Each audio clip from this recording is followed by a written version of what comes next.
aquesta és tota la companyia que vam fer al Nuntempa, que va ser la primera creació de Nunart abans de que fos Nunart, o sigui, va ser l'espectacle que ens va juntar tots i a partir del qual va créixer l'associació.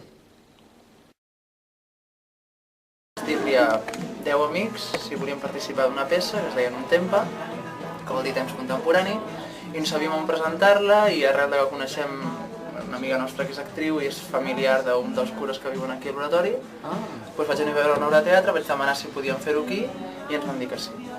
I llavors va anar molt bé, vam dir si ens podíem quedar més temps, que volíem assajar, volíem provar més coses i això, i ja fa quasi 3 anys que és. I va ser agafar uns quants de la peça i els vam proposar el fet de fer un art i els va semblar superbé i de 7 que érem, ara hem passat a ser 5 i hem quedat com s'ha anat definint amb el temps, o sigui, vam començar com amb ganes de fer coses, però no sabíem bé, clar, és que es poden fer tantes coses, i ens hem anat definint molt a mida d'obstacles en els que ens hem anat trobant. I d'equivocar-nos. Exacte, i tant.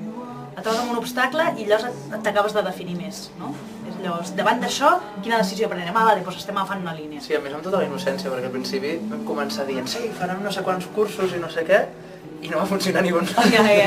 I ara funcionen les classes que estem fent, no? Però en un principi va ser de tot, ho volem fer tot i se'ns en va anar. Sí. Vam ser massa ambiciosos. I llavors, amb l'hòstia aquesta de vam ser massa ambiciosos, vam començar com a construir en plan formigueta, i formigueta, de cop ha sigut un clic i de cop s'ha expandit moltíssim en els últims temps. I que ens donen molt suport a l'oratori. Perquè clar, si tens un espai on et donen molt de suport i dius, es poden fer moltes coses, no anem a provar-les. Però que potser nosaltres tampoc no estàvem preparats com per assumir tot el que volíem fer. Home, hem hagut de créixer molt personalment perquè clar, també érem molt nens, o sigui, portar una cosa així requereix com una mena de solidesa, no només personal sinó com a grup, i hem hagut d'anar agafant força els 5 i ara jo crec que està molt sòlid a l'equip. Ara mateix què es fa en un art? Es fan classes de... Començar a dir, vale, aquest és el projecte que volem fer, però necessitem com donar-li una solidesa. Llavors vam reunir molta gent a l'estiu per formar aquest festival, això ens va donar una mica de suport econòmic i vam començar en sèrio al setembre.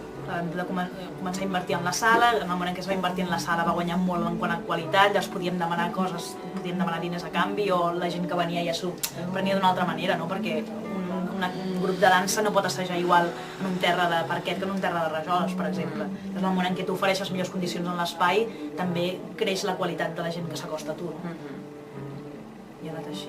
Llavors el festival va ser sorprenentment positiu, no? Sí, perquè tampoc no teníem gaire idea del que estàvem fent quan vam decidir que ho fèiem un mes abans de començar.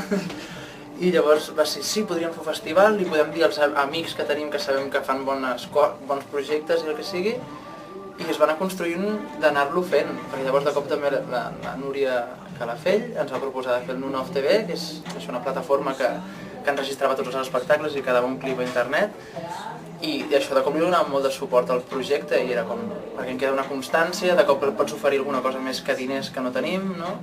A part de que l'espai és molt bonic. I això, a partir del festival, que vam aconseguir que vingués molta gent, però perquè es van anar interessant, van passar com unes 1.000 persones pel festival. I realment de difusió en teníem ben poc, vam tenir això, els cartells i 4 notes de premsa i ja està. Vull dir que es va anar creixent de que la gent...